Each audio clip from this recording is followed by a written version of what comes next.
I woke up this morning thinking it would be just another family dinner, but the moment my sister opened her mouth and said, "Where's your family?" "Oh, right, you don't have one." While my parents laughed along, I knew my entire life was about to explode right there at that table. My name is Sarah. I'm 34 years old, and I live in Seattle, Washington. For the past 12 years, I've been working as a financial consultant for one of the biggest firms downtown. My life isn't glamorous. It's actually pretty simple. I wake up at 6 every morning, go for a run along the waterfront when the fog is still thick over Puget Sound, come back home to my small but cozy apartment in Capitol Hill, shower, dress in one of my many identical navy suits, and head to the office. My routine is predictable, stable, and honestly, it's exactly what I need. But my family, especially my younger sister Rebecca, has never understood that.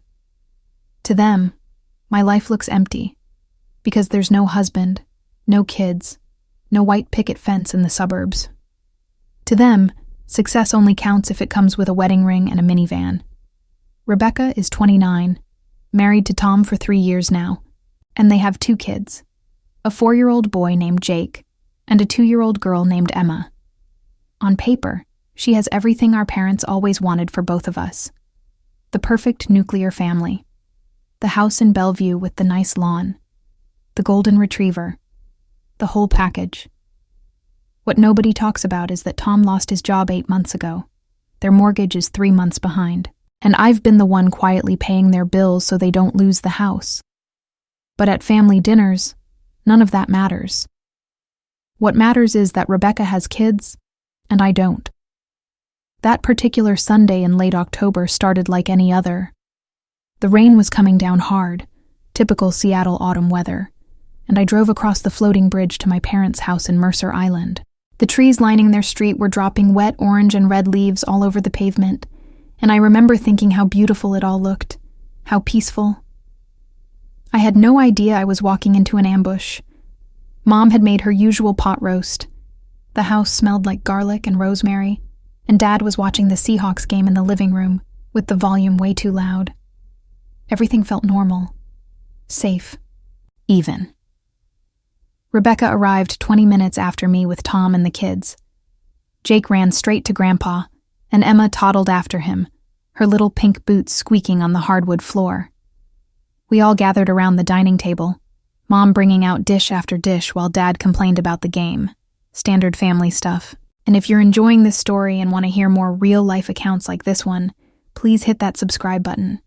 It really helps the channel grow, and we're so close to reaching 1,000 subscribers. Your support means everything. The conversation started innocently enough. Mom asked Rebecca about the kids' preschool. Dad talked about his golf game, and I mentioned a big project I'd just closed at work. That's when Rebecca's expression changed. I saw it happen. Her smile got tight around the edges, and her eyes went cold. She set down her fork very deliberately and looked at me across the table. The rain was hammering against the windows behind her, and for a second, everything else went quiet. "So, Sarah," she said, her voice dripping with fake sweetness, "when are you going to settle down? I mean, you're not getting any younger." Mom and Dad glanced at each other but didn't say anything. I'd heard this question a million times before, so I just smiled politely and said I was happy with my life as it is. That's when Rebecca went for the kill.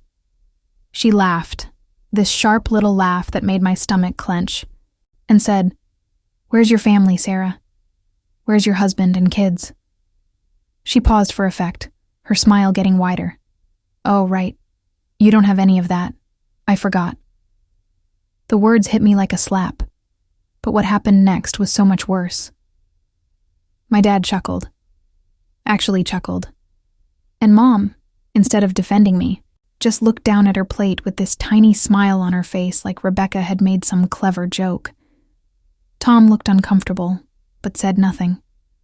And Rebecca sat there looking so pleased with herself, like she'd just won some competition I didn't even know we were having. Something inside me snapped, not in an angry way, but in a clear, calm way, like a fog lifting. I put down my wine glass very carefully and looked at Rebecca. really looked at her. At her designer handbag that I knew she couldn't afford. At the new highlights in her hair from that expensive salon downtown. At the diamond earrings she'd posted about on Instagram last week. All of it paid for by my money. Money I'd been sending her for months without ever throwing it in her face. Until now. "You want to talk about what I don't have, Rebecca?" I said quietly. The whole table went still. "Let's talk about what you don't have. Where's your money? Where's your financial security? Where's your ability to pay your own mortgage?" I watched her face go pale. "Oh, right. You don't have any of that because I'm the one who's been paying your bills for the past 8 months. I'm the one keeping a roof over your kids' heads. I'm the one who paid for those earrings you're wearing right now." The silence that followed was deafening. Even the rain seemed to quiet down. Rebecca's mouth opened and closed like a fish. Tom's face turned bright red, and my parents just stared at me like I'd started speaking a foreign language. Nobody said anything for what felt like an hour, but was probably only 30 seconds. Then Mom found her voice.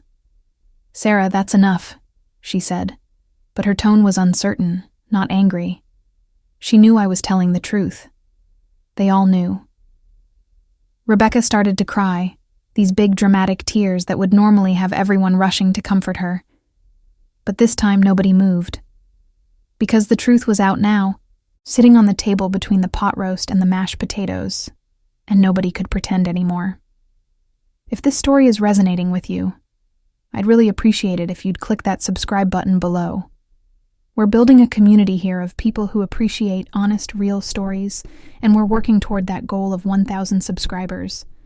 Each subscription really does make a difference. I stood up from the table. My hands were shaking, but my voice was steady. "I've been supporting this family financially for years," I said. "Not just Rebecca and Tom, but you too, Mom and Dad. Who do you think paid for your new roof last summer? Who covered Dad's medical bills when insurance wouldn't? Who sends money every month to help with groceries and utilities?" I looked at each of them. I did. The daughter with no husband and no kids. The one whose life you all pity. I'm the one who's been holding this family together. Dad finally spoke up. "Sarah, we didn't know you felt this way." But that was the thing. They should have known. They should have appreciated it without me having to spell it out. They should have defended me when Rebecca attacked instead of laughing along. Mom was crying now too, but I couldn't deal with her emotions on top of everything else. I grabbed my coat from the hook by the door and walked out into the rain. Nobody tried to stop me. The drive back to Seattle was a blur. I couldn't see much through the rain and my own tears. When I finally got home, I sat in my car in the underground parking garage for 20 minutes, just breathing, trying to process what had happened. My phone started buzzing with texts, first from Mom, then Dad, then even Tom, but nothing from Rebecca. I didn't read any of them. I went upstairs, changed into sweatpants, poured myself a large glass of wine, and sat on my couch staring at the city lights through the rain-streaked windows. That night changed everything, but not in the way you might think. I didn't cut off my family completely, though I seriously considered it. What happened instead was much more complicated, and ultimately, much more healing. But it took time.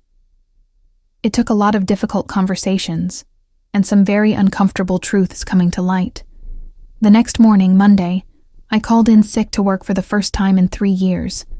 I just couldn't face the office, couldn't put on my professional mask and pretend everything was fine. I spent the day in my apartment, ignoring my phone, which would not stop ringing. By noon, I had 17 missed calls and over 30 text messages. Finally, around 2 in the afternoon, I looked at them. Mom's first text said, "Sarah, please call me. We need to talk about last night."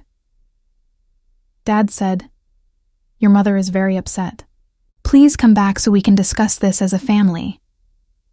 Tom sent a longer message. "Sarah, I'm sorry about what Rebecca said. You've been incredibly generous to us, and we're grateful. Please don't let this come between everyone. But still nothing from Rebecca. Not a single word. And that told me everything I needed to know about my sister. Around 4, there was a knock on my door. I looked through the peephole and saw my mom standing there, holding a covered dish. Of course she brought food. That's what she does when she doesn't know what else to do. I almost didn't open the door, but something in her face, the way she looked smaller and older than I remembered, made me turn the lock. She came in without saying anything, went straight to my kitchen, and started making tea like she'd done 1,000 times when I was a kid, and something was wrong. We sat at my small kitchen table, the rain still coming down outside, and for a long time, neither of us spoke. Finally, Mom said, "I owe you an apology. We all do. What Rebecca said was cruel, and your father and I should never have laughed. We were wrong." Her hands were wrapped around her tea mug, and she wouldn't look at me. "But Sarah, why didn't you tell us you were struggling with all of this? Why didn't you say something before it exploded like that?" And that question, as much as it frustrated me, was fair. Because the truth is, I had been struggling. Not with the money. I make good money and can afford to help my family.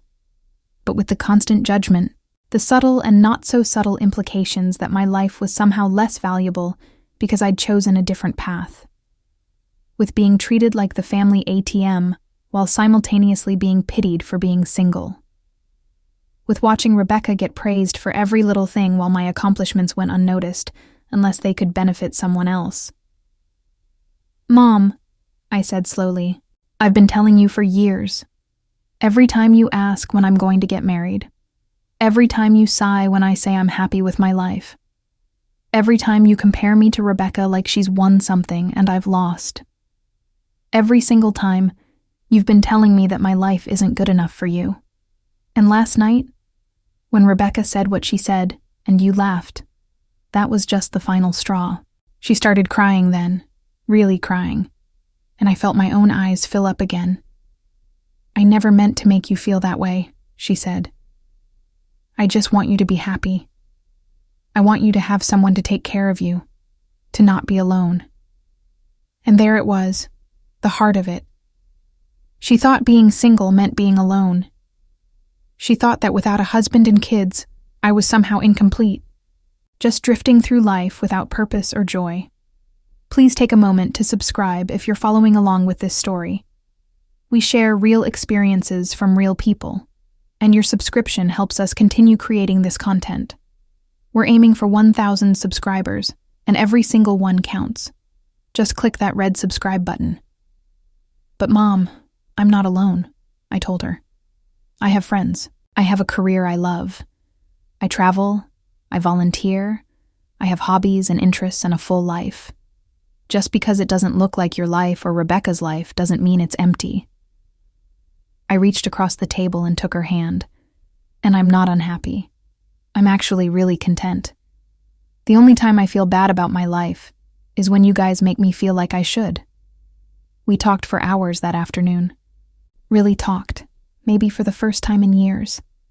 She told me about her own regrets, about dreams she'd given up when she got married at 22, about wondering sometimes what her life might have looked like if she'd made different choices.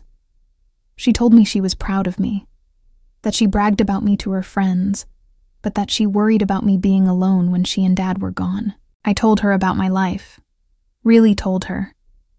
Not just the surface stuff, about the joy I get from my work, from mentoring younger colleagues, from the independence and freedom to make my own choices, about the relationship I'd ended 2 years ago because he wanted kids and I didn't, and how hard that had been, but how ultimately I knew it was the right decision.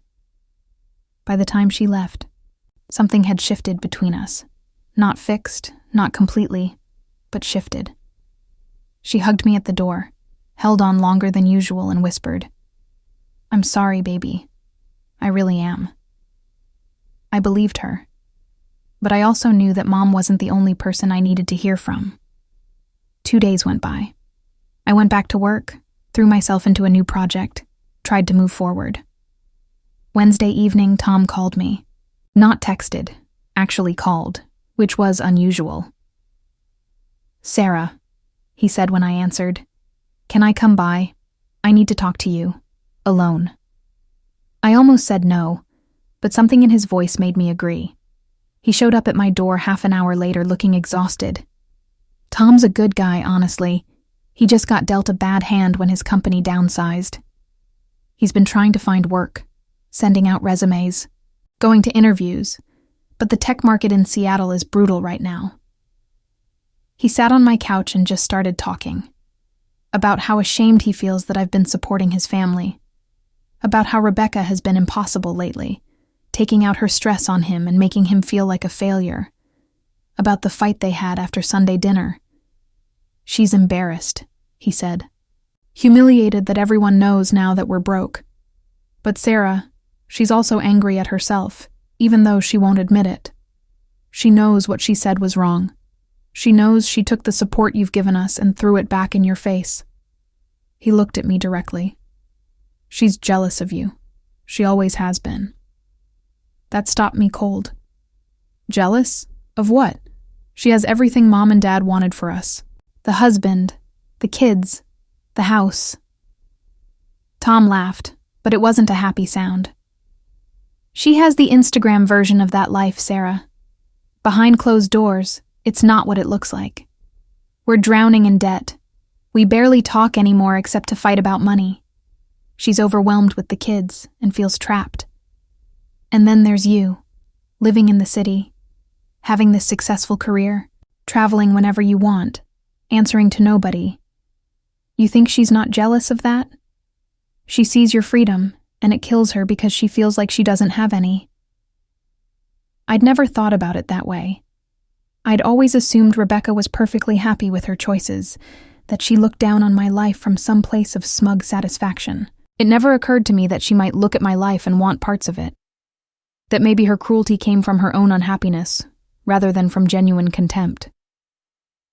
"That doesn't excuse what she said," I told Tom, "or the fact that she still hasn't apologized."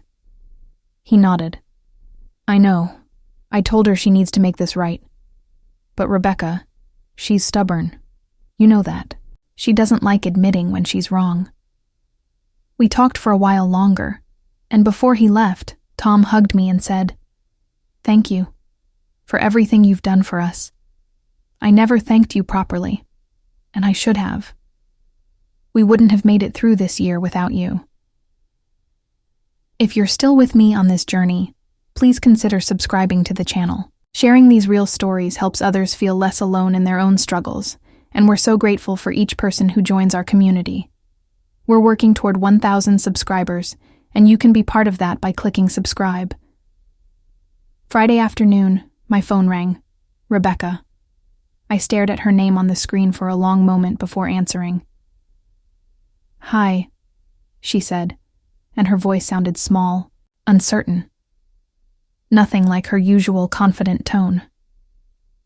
"Can we meet? Just you and me?" I almost said no. Part of me wanted to make her suffer a little longer, wanted her to really feel the consequences of what she'd said. But I'm not that person, so I agreed to meet her at a coffee shop near Green Lake the next morning. Saturday dawned clear and cold, one of those rare Seattle days where the sky is actually blue. I got to the coffee shop early and ordered a latte, sitting at a table by the window where I could watch people jogging around the lake with their dogs. Rebecca arrived exactly on time, which surprised me because she's usually late to everything. She looked terrible, honestly. No makeup, hair in a messy ponytail, wearing sweatpants and an old jacket. This wasn't the polished version of Rebecca that showed up to family dinners. She sat down across from me and immediately started crying. "I'm so sorry," she said, the words tumbling out between sobs. "Sarah, I'm so sorry. What I said was horrible and cruel, and you didn't deserve any of it. You've been nothing but generous and kind to me, and Tom and the kids, and I threw it in your face because I'm a terrible person." I handed her a napkin and waited for her to calm down enough to continue. "I've been so unhappy," she finally said. And instead of dealing with it or talking about it, I've been taking it out on everyone around me, especially you. Because you seem to have it all figured out. You're successful and independent and you don't need anyone. And I'm over here drowning, and I resent you for not drowning too. She wiped her eyes. That's not your fault. None of it is your fault. And I've been a terrible sister. We sat there for a long time, talking about everything. About her struggles with motherhood, how she loves her kids but sometimes feels suffocated by the constant demands. About her marriage, how she and Tom have grown apart and she doesn't know how to fix it. About her own abandoned dreams, the graphic design degree she never finished, the career she never got to have. About the pressure she feels to maintain this perfect image while everything is falling apart behind the scenes. And I talked too. About the loneliness I do sometimes feel, coming home to an empty apartment after a long day. About the relationship I ended, and how I still wonder sometimes if I made the right choice.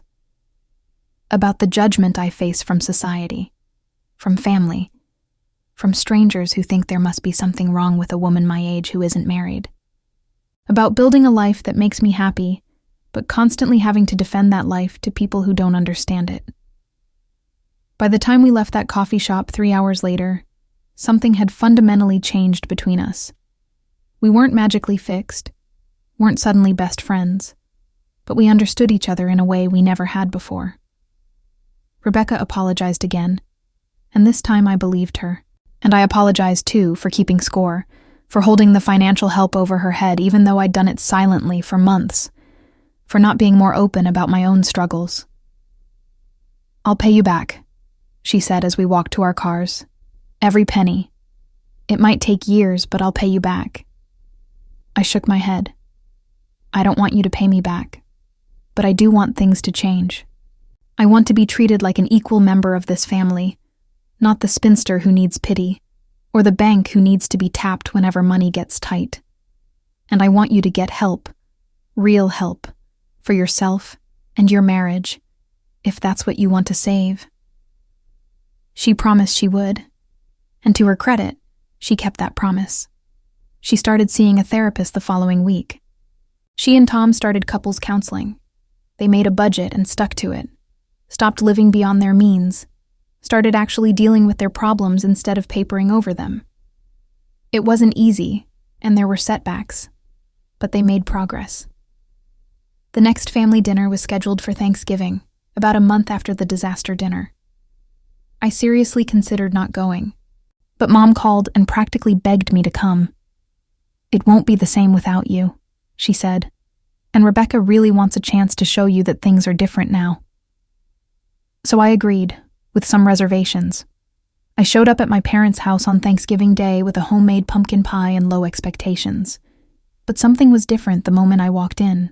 Dad hugged me tight and whispered, "I'm proud of you, sweetheart." Mom had tears in her eyes when she kissed my cheek. And when Rebecca arrived with her family, she came straight to me and hugged me without saying anything, just held on for a long moment. Dinner that day was different too. When the conversation turned to life updates, Mom asked me about my work first, really asked, wanted details about the project I was managing and the promotion I was up for. Dad asked about my upcoming trip to Costa Rica, something I'd mentioned weeks ago that I didn't think he'd even heard. And when Rebecca talked about her kids, nobody compared her life to mine, or implied that one of us was winning and the other losing. We were just two sisters with different lives, both valuable, both worthy of respect. I want to pause here and ask you to hit that subscribe button if this story is touching you. We're building toward 1,000 subscribers, and each subscription helps us share more authentic stories like this one. Your support truly matters to this channel. But the real test came when we were clearing the table, and Rebecca said something that made my breath catch. We were alone in the kitchen, loading the dishwasher, when she turned to me and said, "I meant what I said about paying you back. I've been setting aside a little bit each month. It's not much yet, but it's something." I started to protest, but she held up her hand. "Please let me do this. Not because I have to, but because I want to.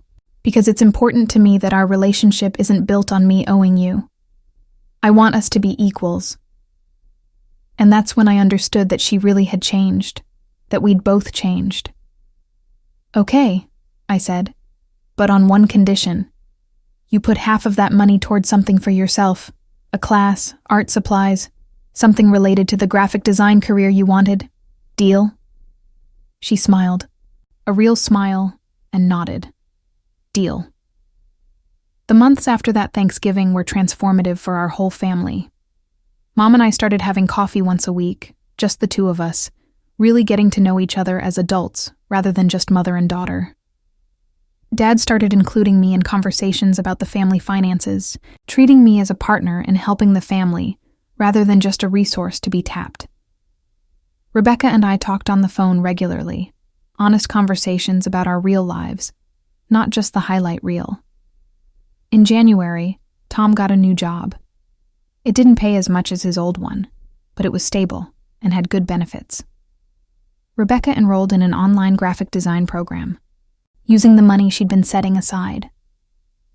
My parents started being more mindful of how they talked about life choices, stopping themselves when they started to make comparisons or judgments. It wasn't perfect, and there were still moments of tension, but the fundamental dynamic had shifted. I also started dating again. Not because my family pressured me to, but because I realized that while I was happy with my life, I was also ready to share it with someone. I met James through a friend at work, a software engineer who was also single by choice until he wasn't anymore. We took things slow, and I was clear from the beginning about not wanting kids. He was clear that he didn't either. 6 months later, we moved in together. Not because I needed him to complete my life, but because he enhanced a life that was already full. The real turning point came at Christmas that year, more than a year after the dinner that changed everything. We were all at my parents' house again, and Rebecca stood up to make a toast. "I want to say something," she announced, and everyone got quiet. This past year has been one of the hardest of my life, but also one of the most important. I had to face some really uncomfortable truths about myself and my choices. And Sarah, she looked at me with tears in her eyes. I owe you more than I can ever repay. Not just for the money, though that kept us afloat when we were drowning, but for being honest with me, for calling me out when I was being cruel, for loving me enough to not let me keep treating you poorly. She raised her glass. To Sarah, the strongest, most independent, most generous person I know. I'm proud to be your sister, and I'm proud of the life you've built. You don't need a husband or kids to be complete because you already are, and I'm sorry it took me so long to see that. Everyone raised their glasses, and I couldn't stop the tears rolling down my cheeks. Dad cleared his throat and added, Here, to both my daughters, who taught this old man that there's more than one way to live a good life. Before we wrap up this story, I want to remind you to subscribe if you haven't already. We're so close to 1,000 subscribers, and every subscription helps us continue sharing these authentic, heartfelt stories. Just click that subscribe button below. Looking back now, almost 2 years after that terrible October dinner, I can see how necessary it was. How sometimes things have to break completely before they can be rebuilt stronger. My relationship with my family isn't perfect. It probably never will be, but it's real now. It's based on mutual respect and understanding rather than unspoken expectations and disappointments. Rebecca and Tom are still together, still working on their marriage, but they're in a better place. She's freelancing as a graphic designer now, taking on small projects while still being home with the kids. Tom's job is going well. They're slowly climbing out of debt, and Rebecca sends me a small payment every month, not because I ask for it, but because she insists. I put that money in a savings account for Jake and Emma's college funds, but I haven't told her that yet. I will someday. My parents have become my biggest cheerleaders. Mom tells her friends about my work achievements with the same pride she used to reserve for talking about Rebecca's kids. Dad asks James about his projects and treats him like family, not like some consolation prize I settled for. They came to visit my apartment in the city and actually seemed to appreciate my life rather than pitying it. And me? I'm still living in Capitol Hill, still working at the same firm though I got that promotion. Still running along the waterfront in the early mornings, still drinking my coffee black, still traveling whenever I can. But now I come home to James and our cat, a ridiculous orange tabby named Hemingway, who thinks he owns the place. I'm still child-free by choice, still building a life that looks different from what my parents imagined, but I'm no longer apologizing for it. The biggest change, though, is internal. I no longer measure my worth by my family's standards or society's expectations. I no longer feel defensive about my choices or like I have to justify my life to anyone. I'm proud of who I am, proud of what I've built, proud of the way I show up for the people I love, and that pride isn't contingent on anyone else's approval. Last month, Rebecca called me crying happy tears. She'd landed her first major freelance client, a local brewery that wanted her to redesign their branding. It was a big deal, both financially and professionally. She was so excited she could barely get the words out. "I couldn't have done this without you," she said. "Not just because of the money you gave us, but because you showed me what it looks like to build a life on your own terms, to not let other people's expectations define you." That conversation reminded me why going through all that pain was worth it. Because now my sister and I have a real relationship, one built on honesty and mutual respect. Because my family sees me for who I actually am, not who they wanted me to be. Because I learned to stand up for myself and set boundaries, even when it was uncomfortable and scary. The truth is, family is complicated. We hurt each other, sometimes intentionally, and sometimes not. We carry expectations and disappointments and old wounds. But we also have the capacity to heal, to change, to do better. It takes courage to be honest, to say the hard things, to risk conflict in service of something more authentic. But it's worth it. It's so worth it. So if you're out there living a life that doesn't match what your family expected, or if you're struggling with feeling like you're not enough because you've made different choices, I want you to know something. Your life is valuable exactly as it is. Your worth isn't determined by your relationship status, or your parenting status, or any other status. You're enough right now, as you are. And the people who love you should see that.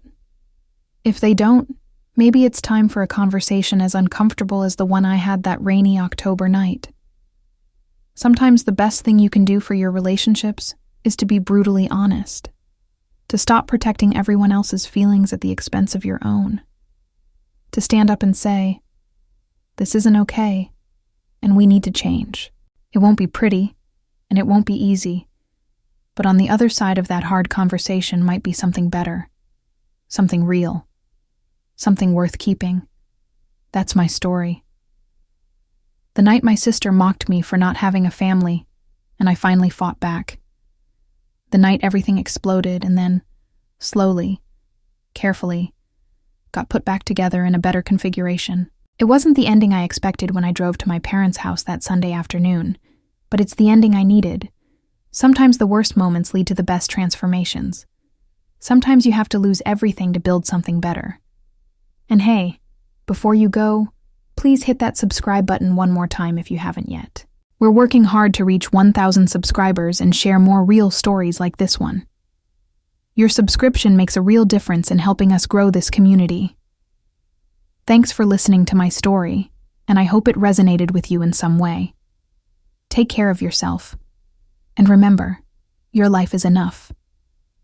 I never imagined that 2 years after that explosive dinner, I'd be standing in my parents' living room helping Rebecca set up for her first art show. But life has a funny way of surprising you. It was a Saturday morning in March, the kind of Seattle day where the sun actually breaks through the clouds and everything smells like rain and fresh starts.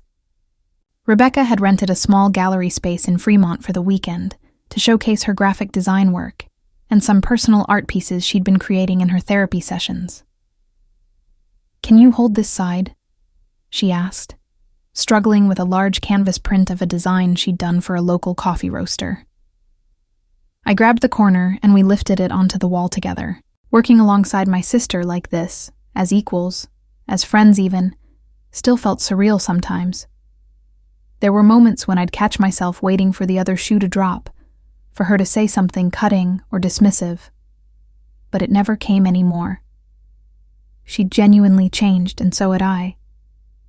James showed up around noon with sandwiches from our favorite deli, the one on Pike Place that makes those incredible turkey clubs with cranberry aioli.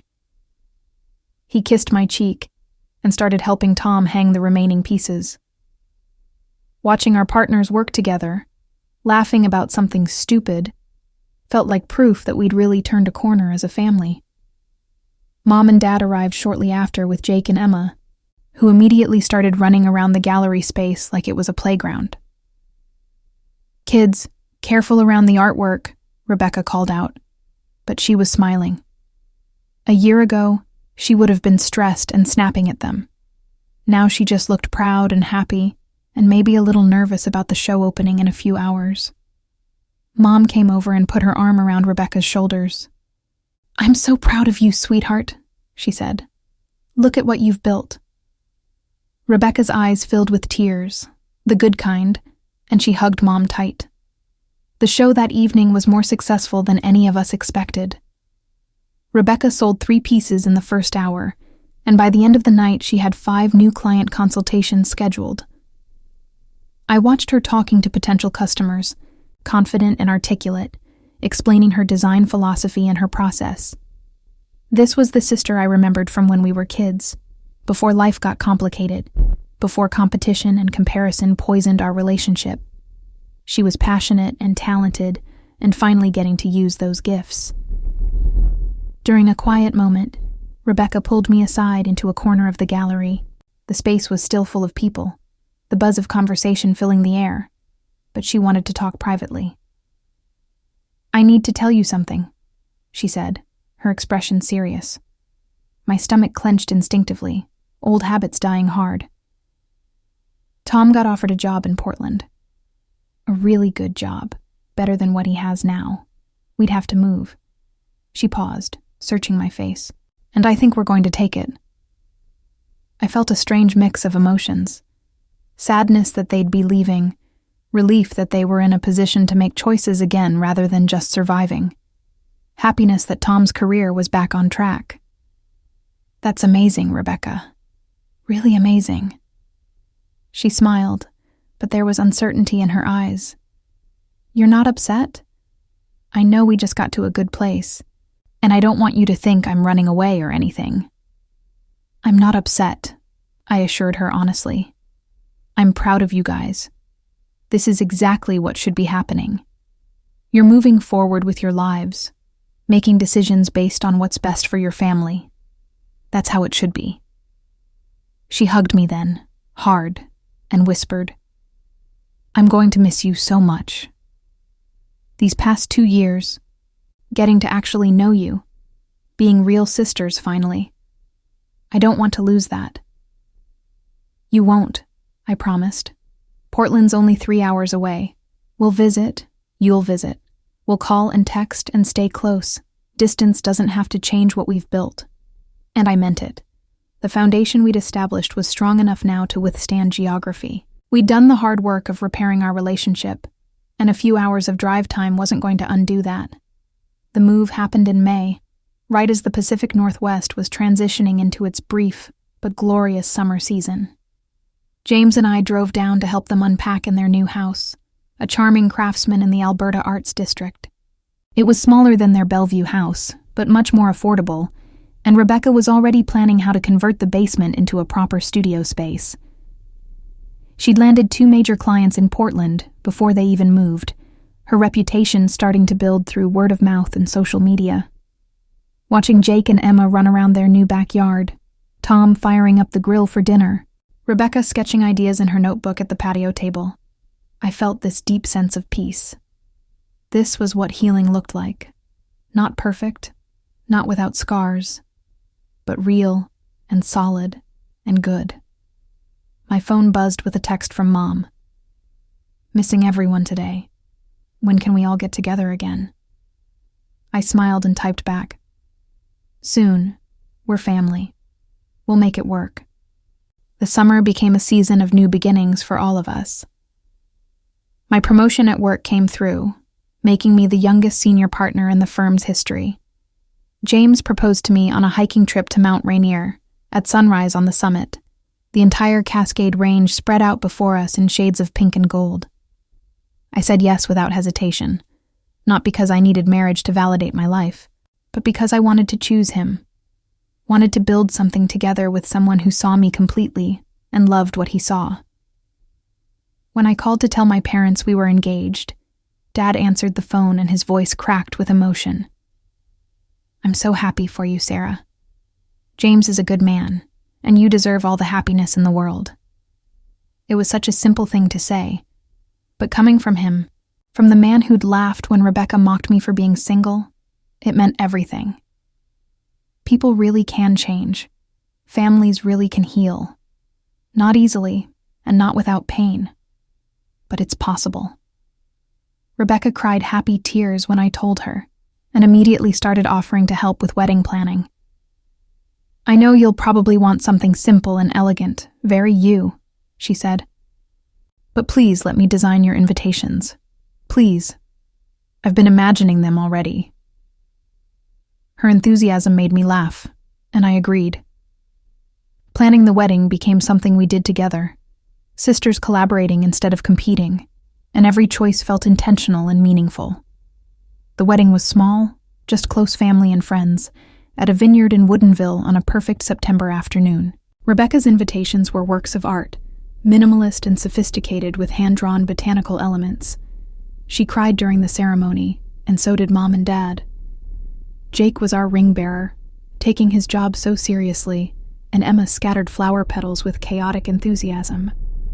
Tom gave a toast that made everyone laugh and cry, and when Rebecca stood up to speak, I held my breath. "Sarah taught me something important," she said, her voice steady despite the tears on her cheeks.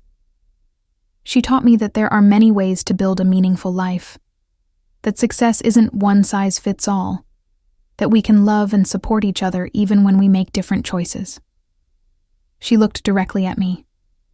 She also taught me that sometimes love means being honest even when it hurts, especially when it hurts. And I'm grateful every day that she loved me enough to tell me the truth, even when I didn't want to hear it.